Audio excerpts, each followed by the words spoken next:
નમસ્તે, તમે સાંભળી રહ્યા છો પ્રેમ અનમોલ હોય છે વાણી. હું છું તમારી હોસ્ટ વાણી. ગયા એપિસોડમાં જેનાની ઈર્ષ્યા પછી હોટેલના ડબલ બેડરૂમમાં હું અસુરક્ષા અને અનિર્ણયમાં હતી. આજે તમે સાંભળશો મારા અવિશ્વસનીય મનનો દ્વંદ્વ, સ્વપ્નિલની એક અન્ય કલાનું પ્રદર્શન અને 4500 મીટરની ઊંચાઈએથી લીધેલી એક બેખૌફ ડાઈવ. જેના અને આત્મનિંદા. મોડી રાત્રે મને મોડેથી ઊંઘ આવી. મેં આખી રાત જેનાને કોસી અને પોતાની જાતને પણ કોસી કે હું સ્વપ્નિલને જેડ જેવો કેમ સમજી રહી છું. જાદુઈ સુપ્રભાત. સવારે ઉઠતા મેં જોયું સ્વપ્નિલ સ્ટડી ટેબલ પર ઝૂકીને કંઈક લખી રહ્યો છે. મેં પહેલીવાર સવારે એક પરાયા પુરુષનું મુખ જોયું અને મને અસીમ પ્રસન્નતા થઈ. નિદ્રાનો સ્કેચ. ટેબલ પર પહોંચીને મેં જોયું તે મારા નિદ્રાવસ્થાનો એક અવિશ્વસનીય સ્કેચ બનાવી રહ્યો હતો. મેં લગભગ ચીસ પાડતા કહ્યું, વાવ સ્વપ્નિલ, શું તમે આ પણ કરી લો છો? ચુંબનનો જવાબ. જેનાથી પ્રેરિત થઈને મેં પ્રશંસામાં ઝૂકીને સ્વપ્નિલના ગાલ પર ચુંબન અંકિત કરી દીધું. પરંતુ તેણે મારા ચુંબનના બદલામાં મારા ગાલને ન ચૂંબ્યા. આ વાત મને ખરાબ લાગી. બે નાવની સવારી. મારા મનમાં એક અજીબ દ્વંદ્વ હતો. હું લગ્ન ન કરવાના નિર્ણયને બદલવા નથી માંગતી, પણ એવું પણ ઈચ્છું છું કે સ્વપ્નિલ મારી સાથે એકાંત હોવાનો લાભ ઉઠાવે. મારું મન મને ખીજવવા લાગ્યું, તું પણ તો સ્વપ્નિલને પ્રેમ કરવા લાગી છે કે નહીં? મનની ચેતવણી. મારા મને સમજદારીથી સમજાવ્યું, વાણી, સ્વપ્નિલ હવે બદલાઈ ગયો છે. જો તું કેથરીન અને જેના જેવી બની ગઈ તો તું પણ સ્વપ્નિલના મનમાં પોતાનું મહત્વ ગુમાવી દઈશ. સ્વર્ગની યાત્રા. હોટેલ છોડીને અમે સ્કાયડાઇવિંગ માટે એરપોર્ટ પહોંચ્યા. 4500 મીટરની ઊંચાઈએથી ડાઈવ લગાવવાની વાત સાંભળીને પણ મારો ડર ખતમ થઈ ગયો. મેં કહ્યું, સ્વપ્નિલની સાથે હું ક્યાંય પણ જવા તૈયાર છું. ભલે મારે સ્વર્ગની યાત્રા જ કેમ ન કરવી પડે. 150 કિલોમીટર કલાકનો ફ્રીફોલ. સ્વપ્નિલે મને પોતાની પીઠ ઉપર એક હાર્નેસમાં બેસાડી અને અમે છલાંગ લગાવી દીધી. ફ્રીફોલમાં અમારી ગતિ 150 કિલોમીટર કલાક હતી. મારા હૃદયના ધબકારા તેજ થઈ ગયા અને મેં વિચાર્યું, અત્યારે આપણે સાથે મરવાનું નથી, સાથે જીવવું જોઈએ. ફ્રીફોલનો રોમાંચ સમાપ્ત થયો અને પેરાશૂટ ખુલી ગયું. હવે અમે હવામાં ઉડી રહ્યા છીએ અને મારી પીઠ પર ઉપર સ્વપ્નિલ છે. આ એક અત્યંત મધુર અને અનોખી અનુભૂતિ છે. શું આ રોમાંચ વાણી અને સ્વપ્નિલને નજીક લાવી શકશે? અને શું વાણી પોતાના મનના દ્વંદ્વને ઉકેલીને પ્રેમની આ અનોખી અનુભૂતિનો સ્વીકાર કરી શકશે? ડર, દાર્શનિકતા અને જીવન મૃત્યુ વચ્ચેનો પ્રેમ. પ્રેમ અનમોલ હોય છે વાણીમાં. તમે સાંભળશો. એપિસોડ 52. સવારનો સ્કેચ. અનક્યું ચુંબન અને સ્કાયડાઇવિંગનો બેખૌફ જનૂન. વાણી, હવે આપણે ડિનર માટે ચાલવું જોઈએ, સ્વપ્નિલે કહ્યું છે. હા, કહેતા હું વિચારી રહી છું, જેના આપણો સમય વેડફીને જ માની છે. રાત્રે સૂતા પહેલા સ્વપ્નિલ સાથે સામાન્ય વાતો જ થઈ છે. મને જે વાતની આશંકા હતી એવું કંઈ થયું નથી. એક બેડ પર હું અને એક પર સ્વપ્નિલ સૂઈ ગયા છે. આછા પ્રકાશમાં મેં જોયું છે સ્વપ્નિલે મારાથી વિરુદ્ધ પડખું લીધેલું છે. મને ઊંઘ મોડી આવી છે. તે પહેલા મેં જેનાને કોસી છે. હું સ્વપ્નિલ જેડ જેવો તો નથી ને એ વિચારીને ગભરાઈ રહી હતી. એના માટે મેં મારી જાતને પણ કોસી છે. સવારે મારી આંખો ખુલી છે ત્યારે રૂમમાં આછો પ્રકાશ દેખાયો છે. મેં આળસ મરડતા ચારે બાજુ નજર દોડાવી છે. મેં જોયું રૂમમાં રાખેલી સ્ટડી ટેબલ પર સ્વપ્નિલ મારી સામે મોઢું રાખીને બેઠો છે. તે ટેબલ પર ઝૂકીને કંઈક લખતો હોય એવું લાગે છે. હું સૂતા સૂતા જ તેને એકધારી જોવા લાગી છું. હું વિચારી રહી છું, આ મારો પહેલો દિવસ છે જ્યારે મેં સવારે સૌથી પહેલા એક પરાયા પુરુષનું મુખ જોયું છે. આનાથી મને અસીમ પ્રસન્નતા થઈ છે. ત્યારે મને લાગ્યું સ્વપ્નિલની દ્રષ્ટિ મારું અવલોકન કરી રહી છે. ગુડ મોર્નિંગ વાણી, મને જાગેલી જોઈને તેણે કહ્યું છે. શુભ પ્રભાત સ્વપ્નિલ, તમે આટલી સવારથી આ શું લખી રહ્યા છો? હાથ જોડીને અભિવાદન કરતા મેં પૂછ્યું છે. એ તમે પોતે જોઈ લો. એવું શું છે જે સ્વપ્નિલ મને બતાવવા માંગે છે? હું બેડ પરથી ઉઠીને તેની તરફ ચાલી નીકળી છું. પથારીમાંથી ઉઠીને મારે મારું ગાઉન ઠીક કરી લેવું જોઈએ, એ તરફ મારું ધ્યાન નથી. ટેબલ પર પહોંચીને જે મેં જોયું તેનાથી મને આશ્ચર્ય મિશ્રિત પ્રસન્નતા થઈ છે. મેં લગભગ ચીસ પાડતા કહ્યું છે, વાવ સ્વપ્નિલ, શું તમે આ પણ કરી લો છો? વાસ્તવમાં ટેબલ પર એક ડ્રોઈંગ શીટ ખુલી છે. તેમાં મારા નિદ્રાવસ્થાનું રેખાચિત્ર સ્કેચ બનેલું છે. આ કોઈ બહુ કુશળ ચિત્રકાર દ્વારા દોરાયેલું હોય એવું લાગે છે. જો મેં સ્વપ્નિલને જાતે કરતા ન જોયો હોત તો આ સ્વપ્નિલે જ બનાવ્યું છે, મારા માટે એ વિશ્વાસ કરવો મુશ્કેલ હોત. સ્વપ્નિલ ફક્ત સ્મિત કરી રહ્યો છે. વાહ સ્વપ્નિલ, તમે તો આજે મારો દિવસ બનાવી દીધો, મેં પ્રશંસા કરતા કહ્યું છે.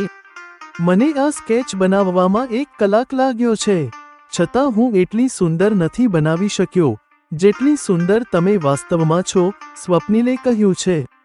તમારી પ્રશંસા કરવાની રીત તમારા જેવી જ નિરાલી છે. મને તો આ સ્કેચ મારી વાસ્તવિકતા કરતાં વધુ સુંદર લાગી રહ્યો છે. કહેતા મને ગઈકાલે રાત્રે જેનાનું સ્વપ્નિલને ગળે મળવું યાદ આવ્યું છે. ત્યારે હું અનાયાસે જ ઝૂકી અને ખુરશી પર બેઠેલા સ્વપ્નિલને ગળે મળી ગઈ છું. સાથે જ મેં જેનાની જેમ જ તેના ગાલ પર ચુંબન અંકિત કરી દીધું છે. પછી ખેદ વ્યક્ત કરતા કહ્યું છે, સોરી સ્વપ્નિલ, મેં હજી બ્રશ પણ નથી કર્યું. કંઈ નહીં, મને આ ગમ્યું છે, સ્વપ્નિલે હસીને કહ્યું છે. સ્વપ્નિલે મારા ચુંબનના બદલામાં મારા ગાલને નથી ચૂંબ્યા. આ વાત મને ખરાબ લાગી છે. અસહાય હું શું કરી શકું? સ્વપ્નિલ, તમે મને ચૂમી લો. હું સ્વપ્નિલને એ તો ન કહી શકું. હું સ્વપ્નિલને કહીને પ્રેમ જતાવવા નથી માંગતી. મને ખબર છે તે અમેરિકામાં છે અને હું કોઈ પણ સ્થિતિમાં ભારત છોડવા નથી માંગતી. હું મારા લગ્ન ન કરવાના નિર્ણયને બદલવા પણ નથી માંગતી. જ્યારે સ્વપ્નિલ મારી સાથે એકાંત હોવાનો લાભ ઉઠાવે, હું એ પણ ઈચ્છી રહી છું. સ્વપ્નિલે કેથરીન અને જેના સાથે જેવા સંબંધો રાખ્યા હતા તેવા જ મારી સાથે પણ રાખે. મારી આ અપેક્ષા વિચિત્ર છે. આનાથી એ સ્પષ્ટ છે, હું એ નથી ઈચ્છતી કે આવું મારી કથિત રીતે સ્વીકૃતિ આપ્યા પછી થાય. હું સ્વપ્નિલ અને મારી વચ્ચેનો સંબંધ મારી પહેલથી બન્યો એ આરોપ પોતાના પર લેવા તૈયાર નથી. મારી સાથે સ્વપ્નિલ એવું કેમ નથી કરી રહ્યો જે તેણે કેથરીન, જેના અને ત્રીજી છોકરી સાથે પહેલા કરેલું છે? હું આનો ઉત્તર ઈચ્છું છું. વાસ્તવમાં સ્વપ્નિલ માટેની મારી પ્રેમની અનુભૂતિઓએ મારા વ્યક્તિત્વમાં એક વિચિત્રતા પેદા કરી દીધી છે. હું 2 નાવની સવારી કરવા માંગુ છું. ત્યારે મારું મન મને જણાવતું હોય એવું લાગે છે, વાણી સ્વપ્નિલ હવે બદલાઈ ગયો છે. તેણે પોતાના કૃત્યોમાંથી શીખ લઈ લીધી છે. તેણે ફરી એ કામોમાં ન પડવાનો સંકલ્પ લીધો છે. એટલું જ નહીં, તે તને એક સીધી સાદી અને આદર્શો પર ચાલનારી છોકરી માને છે. કદાચ તે એ સમજે છે કે તારા જેવી છોકરી સાથે લગ્ન પહેલા જો તે આવો પ્રયત્ન કરશે તો તું તેનાથી દૂર જઈ શકે છે. આવી સ્થિતિમાં તારી લગ્ન માટેની મનાઈનો ખતરો તે લેવા નથી માંગતો. ખબર નથી હું કોની પાસે ફરિયાદ કરી રહી છું. કેમ સ્વપ્નિલ પોતાના સંકલ્પમાં આટલો પાક્કો છે? કેમ રાશિલે મારી છબી એક સીધી સાદી અને આદર્શ છોકરી જેવી બનાવી છે? હું ગણગણતા કહી રહી છું. મારું મન બધું જાણી રહ્યું છે. વાણી, તું વ્યર્થ જ રાશિલને કોસી રહી છે. જો રાશિલે તારી છબી એવી ન બનાવી હોત તો સ્વપ્નિલ તારા એકતરફી પ્રેમમાં પડત જ નહીં. એવામાં ના તો તું ક્યારેય અમેરિકા આવી શકત અને ના તો તારી ક્યારેય સ્વપ્નિલ સાથે ભેટ થઈ હોત. આવી સ્થિતિમાં તે ક્યારેય સમજ્યું જ ન હોત કે કોઈને પ્રેમ કરવો કેવી અનુભૂતિ હોય છે. તું રાશિલ અને સ્વપ્નિલનો આભાર માન અને જેવી તારી છબી છે તું સીધી સાદી છોકરી બની રહે. જો તું કેથરીન અને જેના જેવી બની ગઈ તો તું પણ સ્વપ્નિલના મનમાં પોતાનું મહત્વ ગુમાવી દઈશ. મારા મને દૂધનું દૂધ અને પાણીનું પાણી કરતાં બધું જણાવી દીધું અને સ્પષ્ટ ચેતવણી પણ આપી દીધી છે. અહીં સ્વપ્નિલ, જેની પીઠ મારી તરફ છે, તે ફરીથી મારા સ્કેચ પર કામ કરવામાં મગ્ન છે. તેણે મારી તરફ જોયા વગર પૂછ્યું, વાણી, તમે શું ગણગણી રહ્યા છો? પોતાની જાત સાથે શું વાત કરી રહ્યા છો? મને લાગ્યું મારું મન તો બધું સમજી જ રહ્યું છે, પણ થોડું થોડું મારી મનોદશાને સ્વપ્નિલ પણ સમજી રહ્યો છે.